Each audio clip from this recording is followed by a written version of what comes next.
Hello friends, नमस्कार। तो आइए जानते हैं नवरात्रि में कन्या पूजन के दिन वो कौन सी 5 वस्तुएं हैं जिन्हें कन्याओं को उपहार में देने से माता रानी का आप पर विशेष आशीर्वाद मिलता है और माता रानी आपसे प्रसन्न होकर आपकी मनोकामनाएं पूर्ण करती हैं। नवरात्रि के 9 दिनों में देवी दुर्गा की पूजा आराधना की जाती है। वहीं महाअष्टमी और महानवमी के दिन कन्याओं की पूजा की जाती है। देवी माँ को प्रसन्न करने के लिए छोटी छोटी कन्याओं की पूजा की जाती है और उन्हें उपहार दिया जाता है। ये परंपरा काफ़ी समय से चली आ रही है, जिसका पालन ज़्यादातर घरों में आज भी किया जाता है। नवरात्रि की कलश स्थापना और पूजा के साथ ही कन्याओं को भोजन जरूर कराया जाता है। कन्याओं को उपहार में इन 5 चीज़ों को देने से माता रानी भी प्रसन्न हो जाती हैं। तो चलिए जाने वो कौन सी 5 चीज़ें जो कन्याओं का पूजन करने के साथ उन्हें देना चाहिए।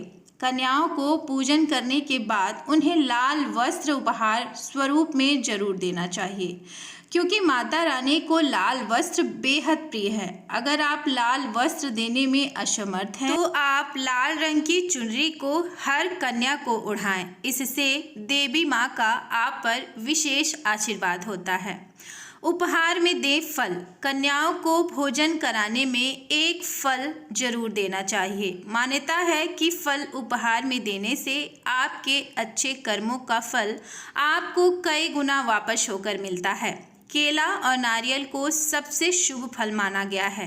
केला विष्णु भगवान का प्रिय है, तो वहीं नारियल देवी माँ को पसंद है, इसीलिए इन दोनों को ही दान में देना चाहिए। वहीं कन्याओं को उपहार में भी दे दें।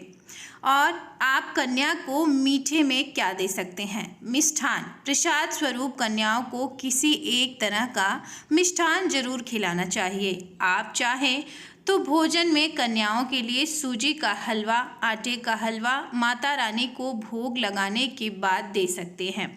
इससे गुरु ग्रह मजबूत होता है।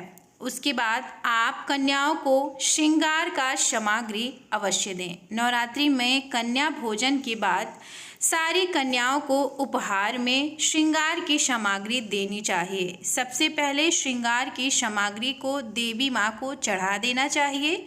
इसके बाद उन श्रृंगार सामग्री को कन्याओं में बांट देना चाहिए। मान्यता है कि कन्याओं की ग्रहण की गई श्रृंगार सामग्री सीधे देवी माँ स्वीकार कर लेती हैं। उसके बाद आप चावल या जीरा को उपहार में दे सकते हैं। परंपरा के अनुसार घर से जब बेटी विदाई होती है तो उन्हें चावल उपहार में दिया जाता है। उसी तरह से कन्याओं को भोजन कराने के बाद विदाई में चावल देना चाहिए। साथ में चावल के आप उन्हें जीरा भी दे सकते हैं। तो अगर आपको ये जानकारी पसंद आई है तो प्लीज़ वीडियो को लाइक, शेयर और सब्सक्राइब भी ज़रूर कर दीजिएगा। तो फिर कल मिलते हैं किसी और नई कहानी और जानकारी के साथ। तब तक के लिए